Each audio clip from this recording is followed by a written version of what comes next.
Well, hello, my friends. Welcome to ForceCenter and another episode of Blank is Why We Love Star Wars. I'm Ken Napzok. As you can see, we have a guest. This is actually Jen Landa as a guest. Jen Landa, welcome to your own podcast network. I feel like suddenly now I need to sit up straighter. I'm a guest. This is a show where, years ago, I wrote a book, Why We Love Star Wars. Hey, you can get it through Mango Publishing, wherever you buy your books, or you can go to my website, kennapzok.com, and get personalized copies. Hey, but I'm not just here to shill for a book. That book was about the things that make us love the greatest saga ever told, and sometimes they're big, sweeping things. They're movies, they're shows, they're characters, and sometimes we drill down to even more specific things than that. And today, it is Glup Shittos, or Why We Love Star Wars. Jen Landa, you have the floor. Explain it all to me. Okay, so do you want to explain where this comes from? Because people are like, what? Some people are. Some people, well done. Yes, we got a little bit of research. So Glup Shitto is what is officially classified as a meme. A meme is just kind of a thing that takes over the internet or takes over culture. It's not just a photo. It's not just a GIF or a GIF or a whiff. It is a thing. But Glup Shitto originated by all accounts of our very quick research here. Was invented by a Tumblr user by the name of Gom Jabbar on September 3rd, 2020. Oh, we even have a date. The post gained over 33,000 notes, and they wrote, every time a new Star Wars movie or show is announced, all the fans are like, OMG, Glup Shitto was back, and then crying, laughing face emojis. That caused this to spread, with one user, Vicolas, posting, I don't care what's Baby Yoda's real name, because I think the Mandalorian should be the one who gets to name him, and the name should be Glup Shitto. And it grew from there. I think I first learned about it. I didn't know what I was seeing, but I remember once Alex Amali leaned into it, Star Wars Explained, I was like, oh, it's a thing. It's real. I better, my oldness better stop. I better pay attention. So basically it is am I explaining this right, Jen, to you? Like, It is the love that we as Star Wars fans have for the background characters, the weirdos, or the characters that you feel only you connect with. And then our love and obsession grows from there. Yeah? Yes. Now, Glup Shitto, sometimes people have used this to kind of mock our excitement over these more obscure characters, or the fact that we get super hyper focused on these like background characters. But I say nay. To me, it is a positive thing, and is really kind of what is this being a Star Wars fan is all about. Yeah. I spent my childhood wanting to know the background characters, the more obscure characters, and it made me feel empowered. I don't want to say it made me feel better than other people, but as a dorky little kid, yeah. The fact that I knew, Jabba's pet was Salacious B. Crumb. Do not forget the middle initial. I felt pride in that knowledge. Saying a lot of things I love here. Number one, yes, even going to original post, I would argue, I don't want to put too much ill intent on this person's words, but that's an insult. Yes. But I who knows? Again, I don't want to say that's true, but it comes off as that. But it is part of our identity. And going back to what you're talking about, you and I, original trilogy kids, I want to hear your thoughts on what the definition of Glup Shitto is now. And it seems like it's a concept more than an actual hard-wired and easy to explain rule. Like Salacious B. Crumb, now I wouldn't say it's a Glup Shitto in 2025. No. But it was in 1983. So was Wedge Antilles. Yes, exactly. Droopy McCool. I wrote some names. Oh, great. Dengar, IG-88, Forlom, Zuckuss, right? Wilro Hood, which now you go to any Star Wars celebration or sometimes even Comic-Con, you'll see the running of the Wilro Hoods, right? Cabe, the Bat Alien from A New Hope. Yep. Like, there were just so many. And you guys, if you're young, like, you have to remember, we didn't have the internet. We couldn't go on Wikipedia and find. We were like relaying this like telephone to each other, or going to the library or the Barnes and Noble. and that's where I think the reward for Star Wars information, or the reward system, began. Where Star Wars is still, I think, the leader in the pop culture world on trivia. Even back in the Schmodown days, we had a Star Wars division, and they had the Inner Geekdom, which covered pop culture. But there was there was specialty Lord of the Ring episodes, Marvel episodes. You had enough to ask, but Star Wars trivia, much like action figures, that's kind of the genesis of the obsession with the little minuscule and minute details. And it goes back to what you're talking about. And if you knew, I said I cite Wedge Antilles as one of the original Glup Shittos, Biggs Dark Lighter as well. But it was literally like, hey, who's that? There's that one pilot. He's like in all three movies, right? And you're like, yeah, you mean Wedge Antilles? Yeah, absolutely. And you were rewarded. You had some playground cred by knowing that the guy's name was Wedge. Exactly. Yes. Gosh, isn't it shocking to think that that was like considered to be like a Glup Shitto or an obscure character? Now things have changed. But the thing that I love about Star Wars is that Glup Shittos have continued from the prequels with Jarl Poof, which you all mention a lot on this show. But someone, what Jarl Poof? What's that, right? Yeah. Ben Quadraneros, Ilan Sleaze Bagano. Going to The Force Awakens, Constable Zuvio.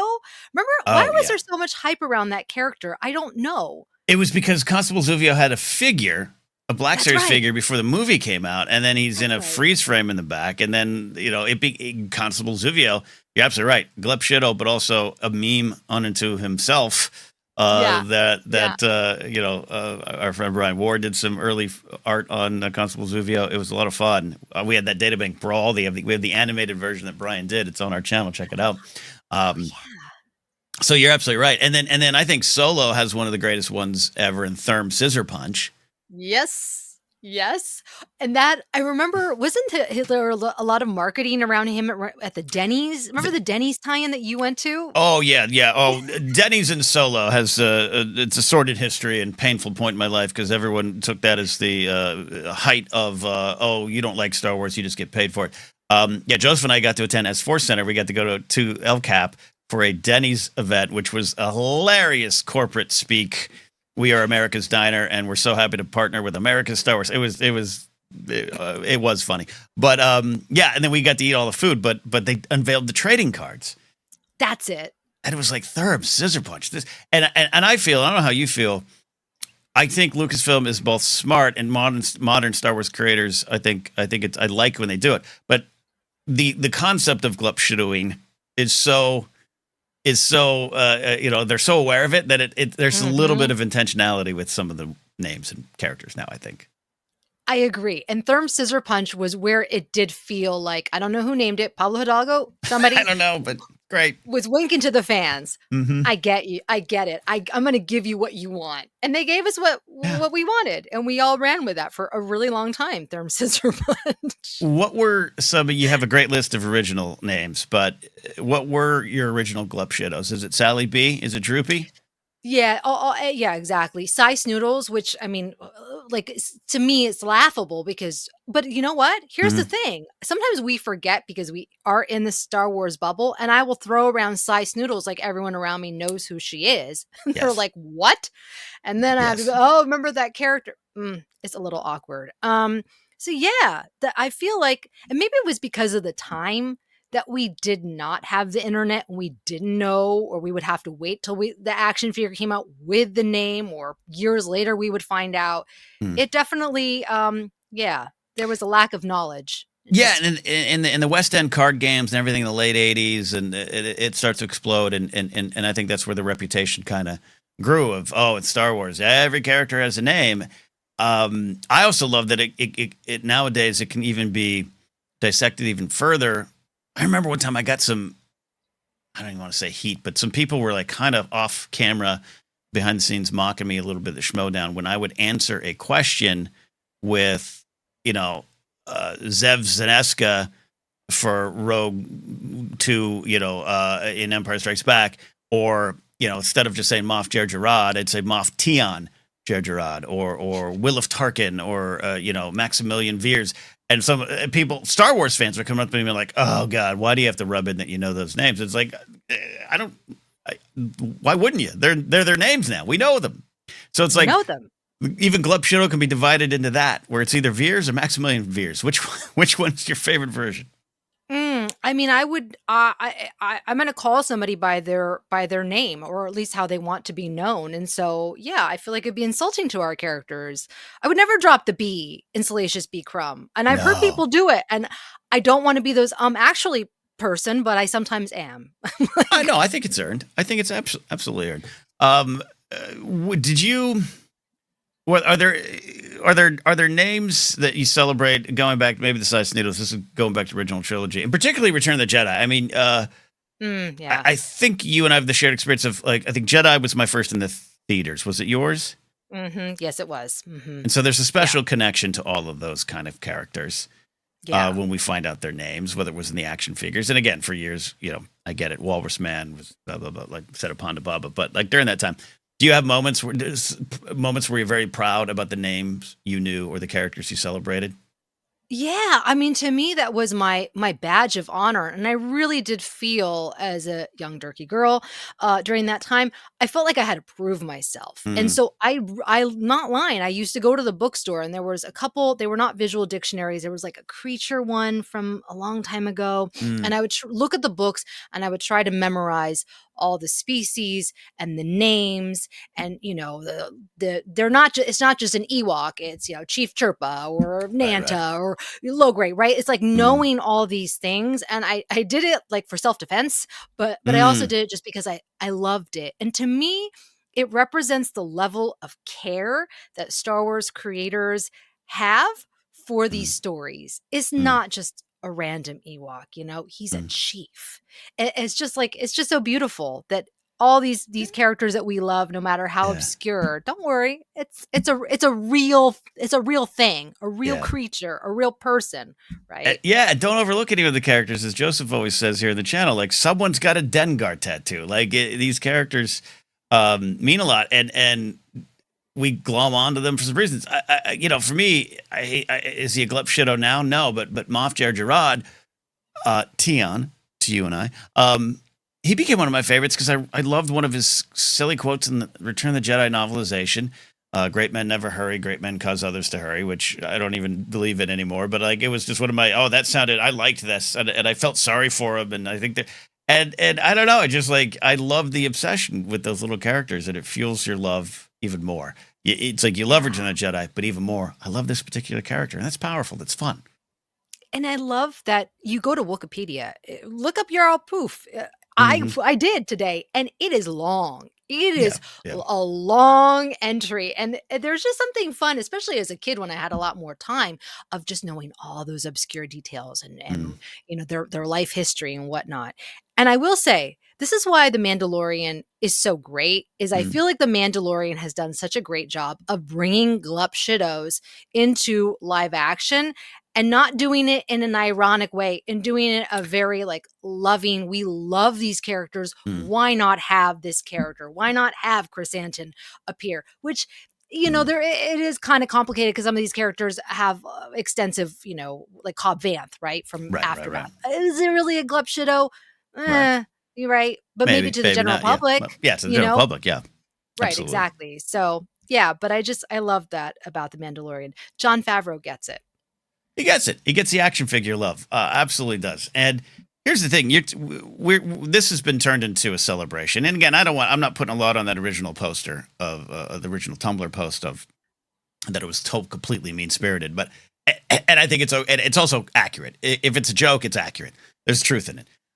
But how do you feel about we are the original trilogy generation, which has good baggage and bad baggage to carry forward as Star Wars fans. But one of the things that I have enjoyed over the years, I was just talking about this the other day. I got an interview coming up on my personal channel with Dan Larson of Secret Galaxy, and we are of the same age and generation. And just the idea that the things that we loved as kids, and at times the things we were picked on, and you had a hard time, a dorky girl trying to make her way through the 80s was not an easy task.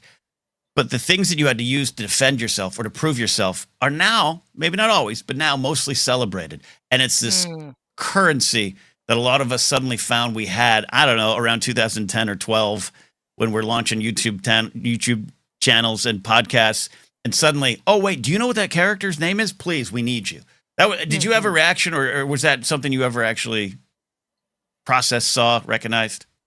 Oh yeah. When I started doing Star Wars stuff on my YouTube and Tumblr as well, I was like, there is a whole world and a bunch of other neurodivergent people who get it, right? Like it just that world had not existed to me. It really felt like I was in a John Hughes movie where the jocks were the ones that were seen as what they were. They were the cool kids, right? And the rest of us who were part of the Wedge Antilles Club in high school were the weirdos.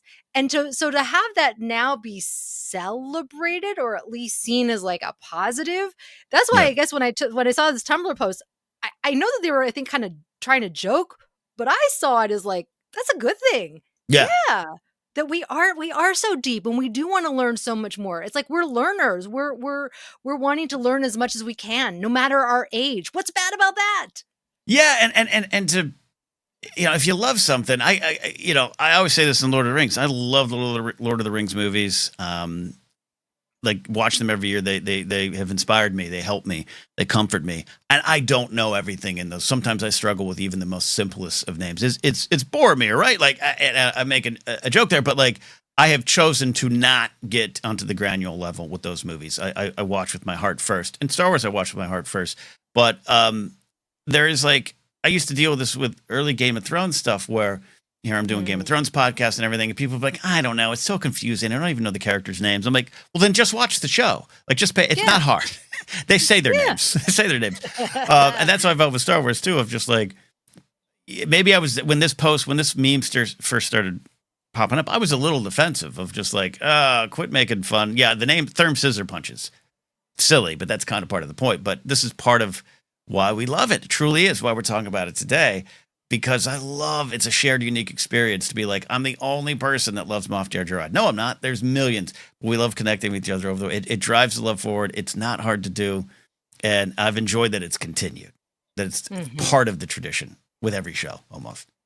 Yeah, exactly. I follow a person on Instagram and her thing is like Salacious B. Crumb, Jabba, and it's so specific. But when she posts these memes or whatever cosplays, I'm just like, wow, somebody else loves Jabba, perhaps more than me, and that's kind of comforting. It's nice to know there are other people in the world when they see your random Star Wars shirt and they're like, oh, you like Star Wars too, right? That's such a great feeling to not feel so alone. It changed fast, and we always try to acknowledge and understand and look at other generations' perspectives and experiences. It's one of our driving ideas here at ForceCenter, but we can't not speak from our experiences directly. There was a line from like 2010 to 2012. 2010, I had a Princess Leia shirt. I had a lightsaber. Still have it sitting over there. And I would go on stage with it, doing stand-up sometimes, to make the jokes at my own expense. I'm just a dumb nerd, and I can't get no love, and and look at this, look how stupid I look.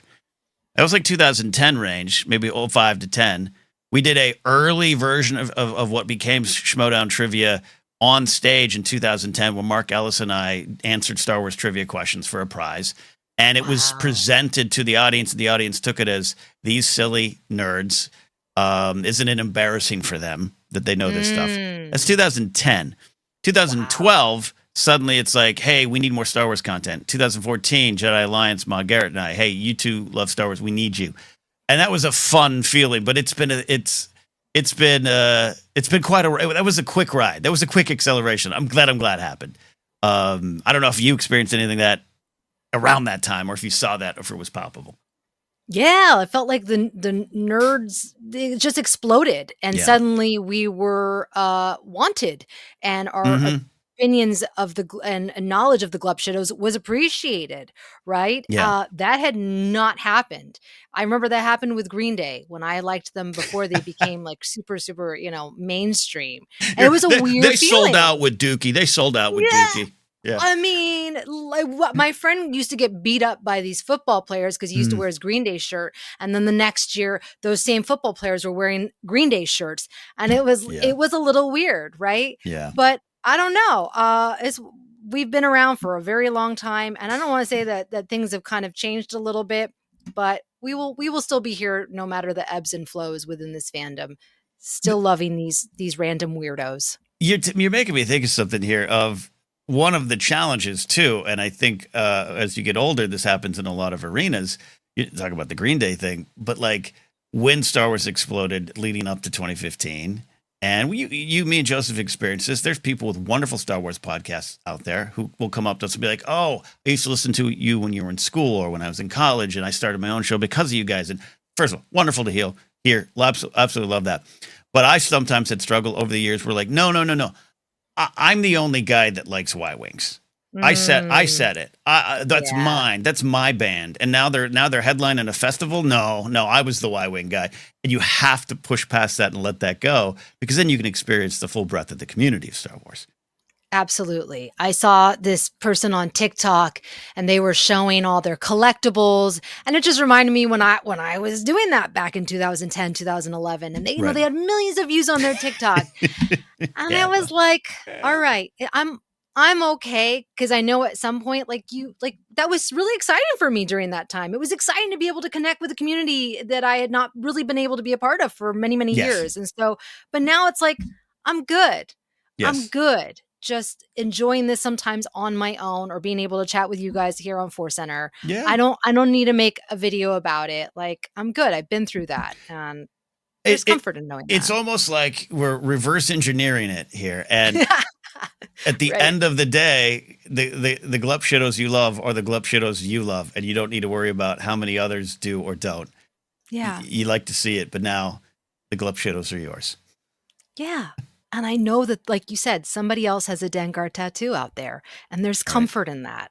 I know that, but I didn't know that back when I started many years ago, or as a kid, or as a teenager. And so, yeah, this Star Wars community online has opened my eyes, and I'm grateful for it.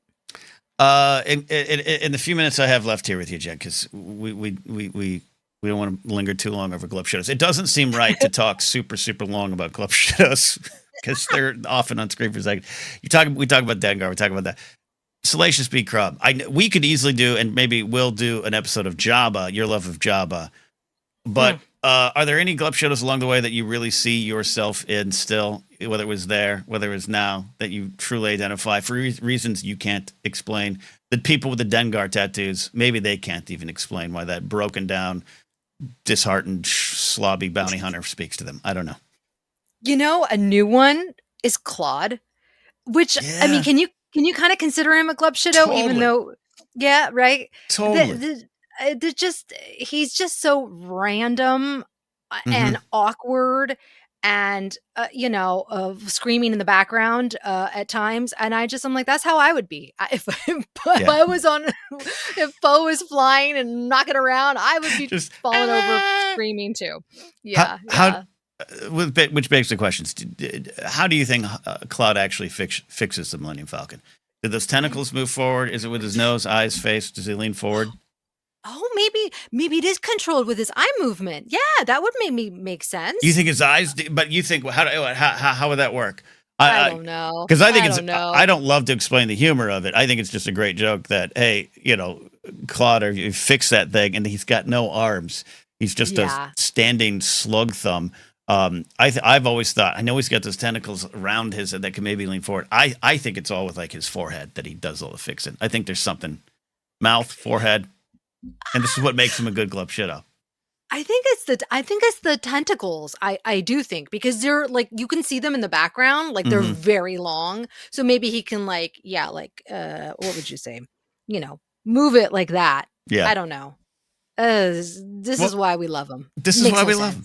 This is why we love him. This is why we love Glup Shittos.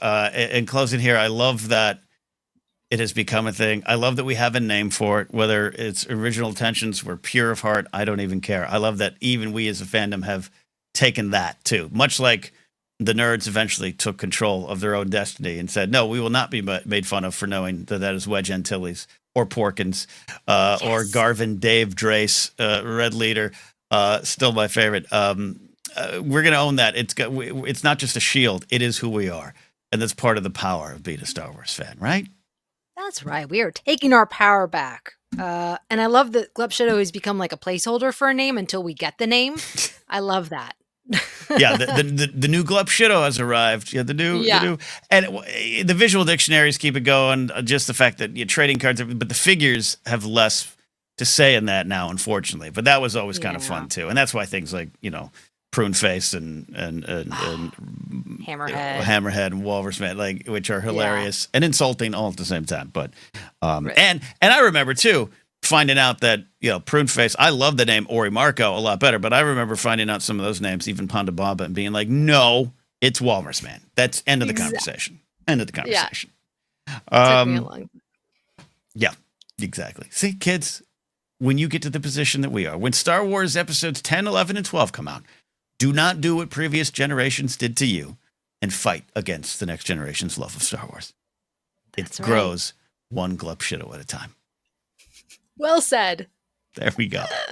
Jed, thanks for swinging through. A guest on your own network here, but happy to celebrate the specific love of Star Wars. Much more of these episodes in the works. So if you like these episodes, please let us know. If you're listening on the podcast, we appreciate that. Keep doing that. But if you're over on YouTube, give us a like, subscribe, and comment down below your favorite Glup Shitto. The ones either now, the ones you had as a kid, the ones that are still going strong. We want to hear from you on that. Jen, I was going to say, where can they find you? But we're all struggling to find the right places to be present on social media. But if they want to track you down and share their Glup Shittos, tell them where to do it. You can find me on Blue Sky for the most part, or Instagram sometimes. Yeah, that's it. At Jennifer Landa. There you go. Follow me at Ken Napzok. Go to my website, kennapzok.com. Yeah, pick up a copy of Why We Love Star Wars. It is from 2019, so an entire era of Star Wars is not covered in the book. But hey, maybe one day I'll revisit that or just celebrate it here. This is kind of the sequel to the book. Is this series where I'm like, I want other people to share what they love, and we'll talk about it. So today was Glup Shittos. Also check out the previous ones with Dexter Jetster, Jar Jar Binks. More on the way. Got a big one coming about with Scotty from Bombad about midi-chlorians, because at Star Wars Celebration Tokyo, he's going to be teaching a class on the importance of midi-chlorians. It's going to be a great panel, so check that one out when you're there. More on the way. That's it. Hey, we'll see you next time. For all the Glup Shittos in the galaxy, thanks for making us love Star Wars even more. See you next time.